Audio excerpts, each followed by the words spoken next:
5, 4, 3, 2, 1. Hi, welcome to the Coaching Game. I'm Laurie Lawson, and my guest tonight is Cheryl King. Oh, you were going to introduce yourself, okay? Which she's quite capable of doing.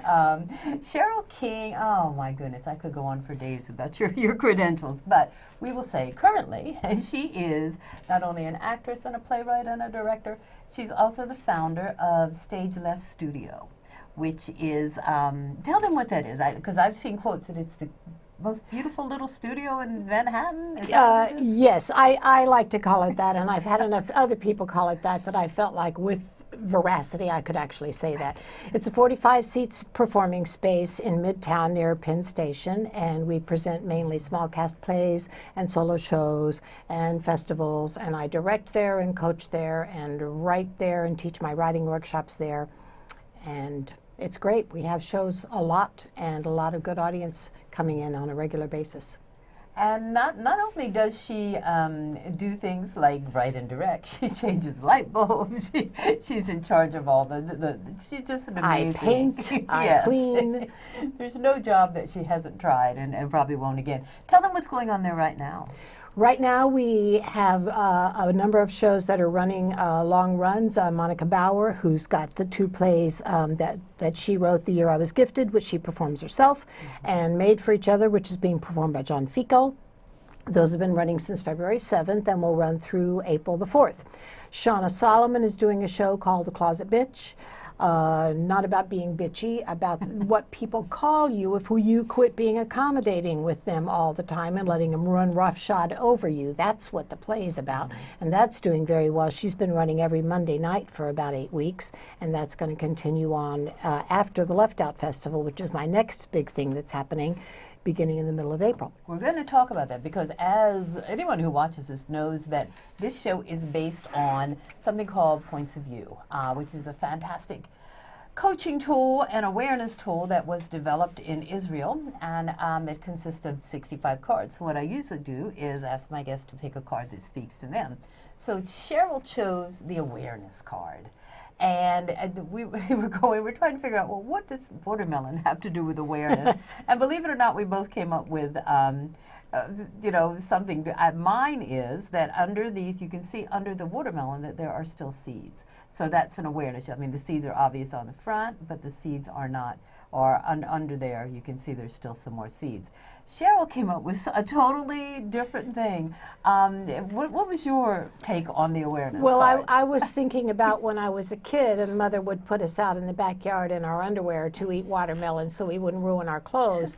And the incredible sensual awareness of biting into a piece of watermelon and letting the juice run down your chin and run down your belly, which I think is just wonderful. And that sensuality is the basis for awareness, being aware of our senses. Senses are the root of awareness. So that's how I got there. The two totally different takes. I'm sure neither's right or wrong. That's right. They're both another perspective, which is fantastic. So what we want to kind of talk about is the Left Out Festival and how awareness brought you into, how did awareness play a part in that? Tell us, first of all, what is the Left Out Festival? It's a festival I created 7 years ago. It features the work of LGBT and Q performing artists and playwrights, lesbian, gay, bisexual, transgendered, and queer.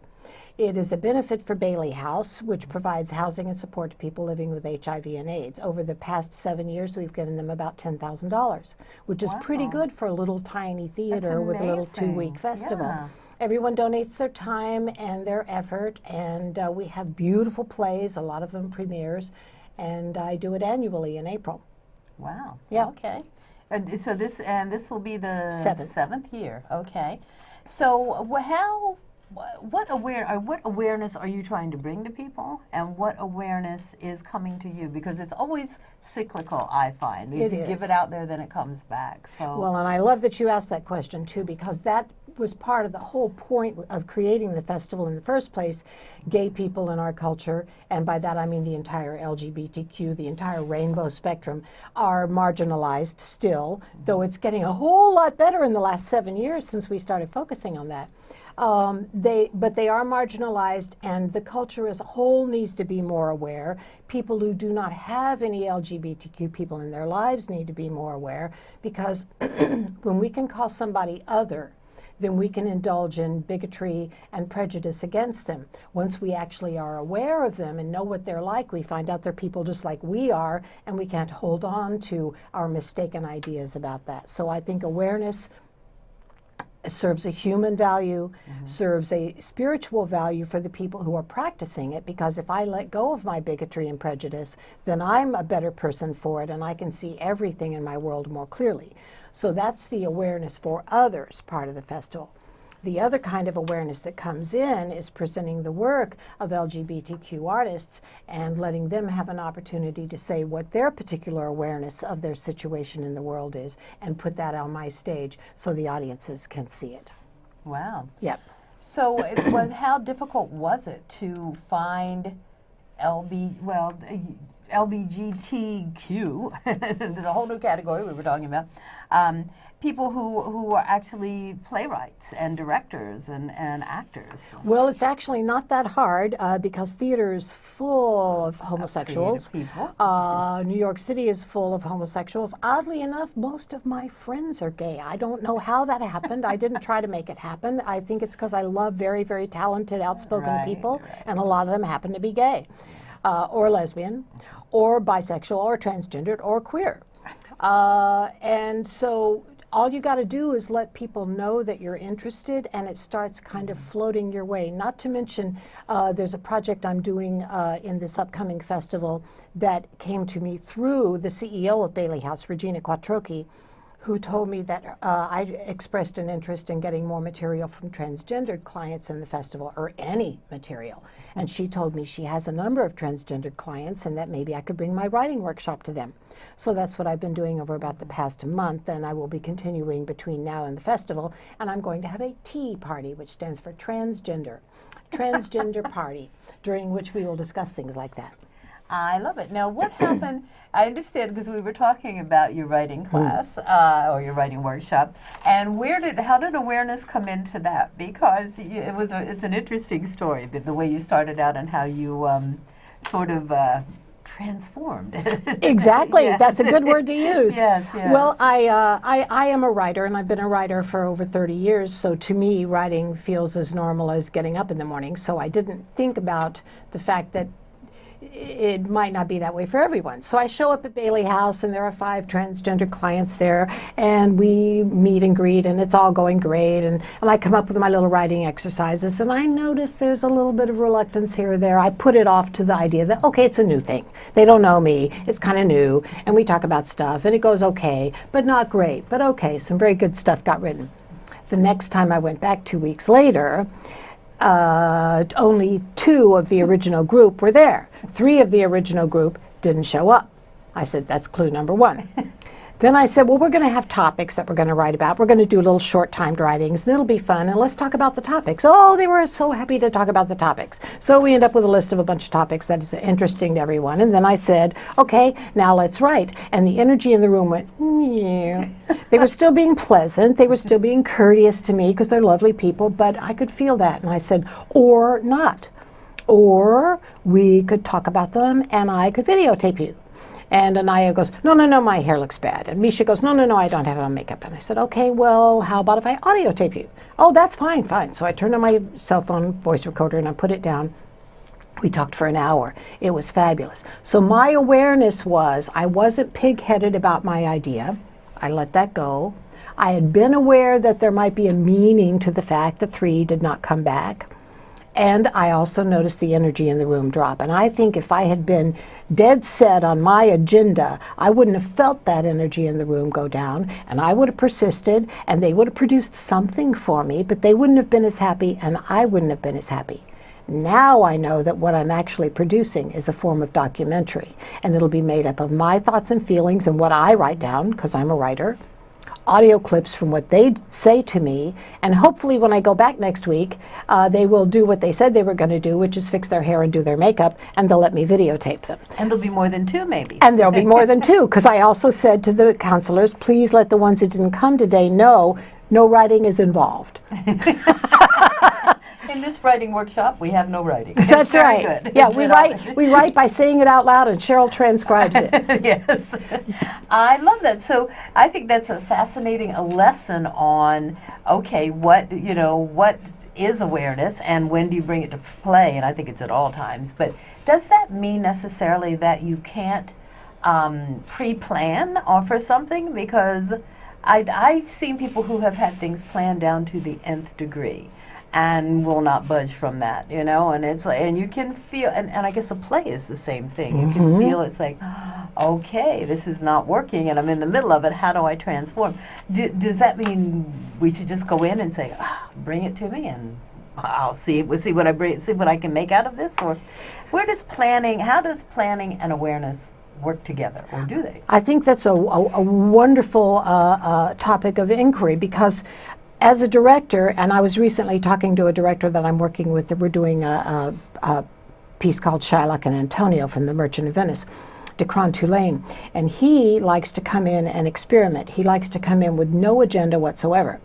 I like to kind of have an idea what I want to do, but then let the actor have their head. Assume that the actor has an idea what they want to do and let them do it, and then guide them either with questions toward away from error and toward a fuller bodied interpretation, let us say. And if something goes really haywire, you go, okay, the wheels fell off, we have to start again.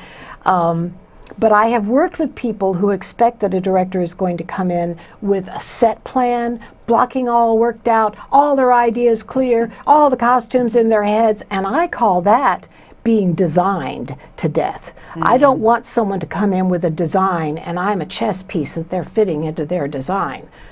And I don't like to do that to actors either. So I think you've got to have a notion and a sense of a timetable. But I think a rigid plan or a rigid approach to directing or producing anything is bound to lead you into trouble and maybe alienate the people you're working with. That's interesting that you're talking about directing, because I know you do direct. And it's like, okay, well, how flexible can you be in that? You've got someone else's words usually, someone else's talent.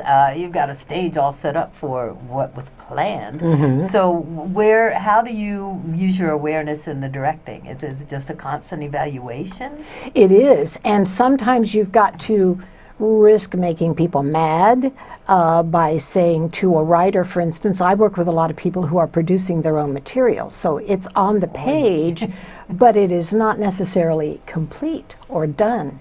My director of my first solo show said the script is the record of the performance.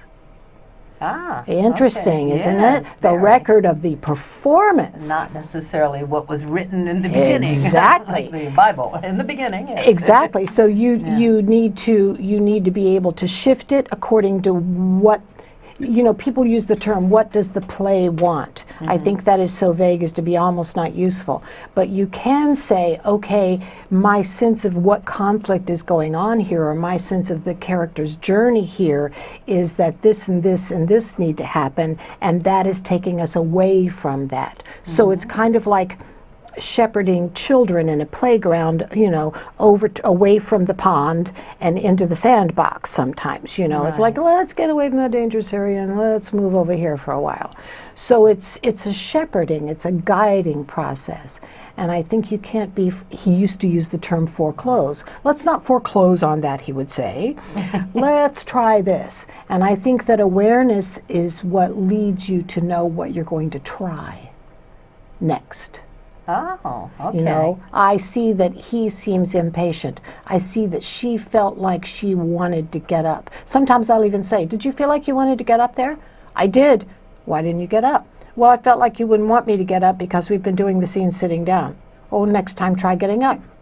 Right? And they get up and all of a sudden the scene goes, and it opens. and you go, oh, my awareness that you didn't get up when you wanted to. Because impulses are often based on truth.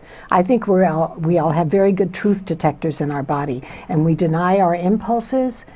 Oftentimes we're denying the truth, and that always deserves at least to be looked at. I like that. So if you're doing anything, if you've got a plan ahead, and where does how does awareness supplement your next step? I mean, where are you going after the Left Out Festival? Are you going to evaluate what went well and what went wrong, or are you going to expand, and does it stymie it sometimes? What could block awareness? Fear be the main one. Last year I blundered in the festival. I took a heartfelt 2-woman play about lesbian love. That was 40 minutes. And I coupled it with a 2-man play about sexual abuse and pedophilia and someone who's trapped and can't get away, whatever you call it, kind of like slavery. One was very dark and kind of scary, and the other one was not. They were my only 2 short plays. I put them in the same show, one then the other, brief intermission in between. It was a terrible idea.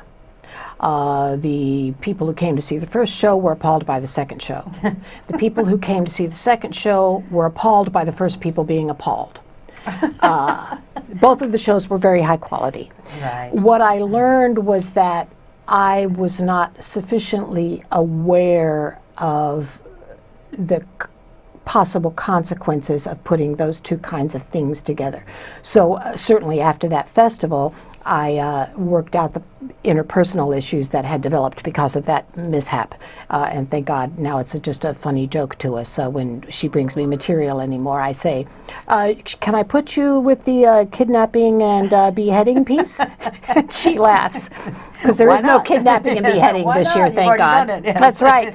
But it did teach me that I was insufficiently aware of the possible implications of what I had planned to do. And yeah, after this festival, I will also look at it, and ideally I will find out something about my having included the trans and the bi and the queer aspects of LGBTQ in the festival, and I will know how, because as you may have noticed, transgender issues are really becoming people are far more aware of them.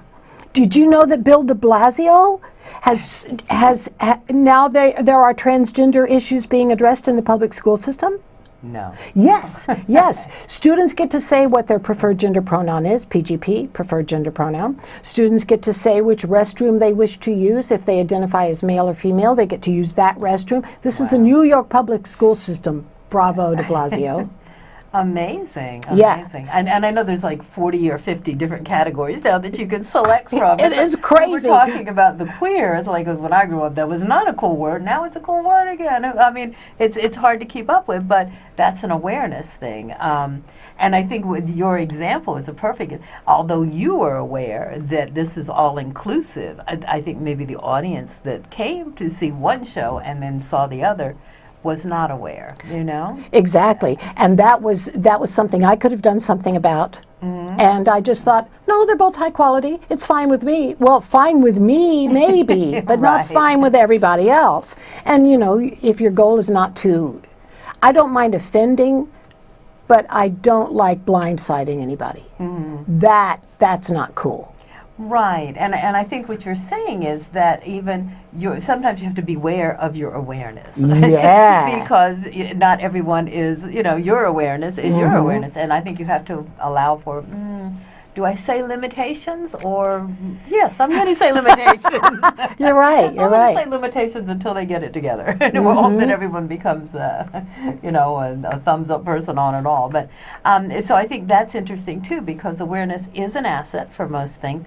But again, also it's like, okay, beware that because you've worked on this and you've advanced this and you are hanging around with all these great people, creative people, other people may not be that willing to include them at this point or include a subject matter that I know transgender was like that for a while, and oh my goodness, gay is like that now, and and for some people, and where it was just like, I don't get that. I can get this and I can get this, but you have to pick one. It's like, pick one right now. I think we all desperately need a label. Am I talking to a man? Am I talking to a woman? And we're moving into a world in which that may not be the only choices we have. As a matter of fact, I found there is a new gender symbol that I found online that I used on my website. It has the arrow for the male, the plus on the bottom for a female, and then it's got a third one coming out that's got an arrow plus a plus. Oh my goodness. Yeah. The lines are getting blurry. It's a tricky world. Yes, it is. I think assume nothing and just expand your awareness if indeed you can. So tell me, why did you choose Bailey House? I mean, I know it's a lovely cause, but have you always been affiliated with it? Only for the past 7 years. I wanted, my original reason to make the festival a benefit was because Bailey House provides support to people living with HIV and AIDS, and I've had a number of friends of mine die over the years with AIDS. Thank God they're not dying anymore, or at least in such large numbers. But it was a cause very near and dear to my heart, and that was a good reason. Another reason is that Actors Equity will not let you do anything with casts if they are Actors Equity members with a regular, unless it's in the showcase code. There are laws and rules governing all of that. But if you've got a benefit festival, then Actors Equity will give you a benefit waiver. They will allow their actors to perform in your festival because it's for a good cause and a worthy cause. And so they will support that, as opposed to try to shut you down because you're breaking their rules. So you have to follow certain rules, fairness rules, but there's a little bit of leeway. So there were two reasons why I made it a benefit festival. Okay. And even last year we didn't have any Actors Equity members in the thing. We didn't need a benefit waiver, but now it's always going to be a benefit for Bailey House because I like being good to them, and they make $10,000 go a long way. Do they? Yeah, they're really good people over there. Wow. So if people who are interested in finding out what's going on, and believe me, Cheryl always has something that pushes the envelope just a touch. I do, just a bit. She likes to do that. You can find out at StageLeftStudio.net. Correct. Because there's a great schedule going on there. Yes, Yeah. you're right. And it's April 15th Through 28th. through the 28th. And she packs in a lot of things going on there. So tell me, we were talking about if you could wave a magic wand, and we weren't talking about this, sorry. I switched subjects. That's all right. I can do that. Subjects and train thoughts. Where would you say that you would need more awareness? Or what would be your goal to increase your awareness? I would like to increase my awareness of my own limitations. I sometimes, I've learned to give myself a break from making mistakes. I used to beat myself up for mistakes, and I've learned not to do that. If you just accept the mistake and try to do better and move on, it's a much better way to deal with it. So I don't beat myself up for mistakes as much as I used to, but I still make them sometimes because I'm enthusiastic. I'm single-minded. You know, it's like walking in a room and seeing something you want on the other side and rushing straight to it and not noticing that there's something on the floor right in front of you, and so you fall over it and you may break it, whatever it is. So I think in my enthusiasm I sometimes am less aware because I get too single-minded. So I think a broad spectrum awareness of everything that's going on is a good thing. I also sometimes mistake other people's feelings, where they're coming from. Someone will give you some kind of negative kind of feedback, either an attitude or whatever, and I'll interpret it immediately as, I've done something wrong. I've done something wrong, and I try to then fault find and fix it, when it might have nothing to do with me. So the notion of making everything personal when you detect something is going on, no, chances are it's probably not personal. And if it is, you can ask, does this have anything to do with me? And then you can do something about it. That's exactly what I was going to choose for my awareness expansion, and that would be not taking everything so personally and realizing that, really, I'm not that important in the world. I Exactly. to me, and I am to a couple people, but it's like taking. Yeah, I just and one of the questions in points of view is like, what was an awareness experience that you had this week, and why, and what happened about. And I was involved in something where somebody said, "Could you get this information out to everybody?" And I did, and I was a trooper, and I got it all out.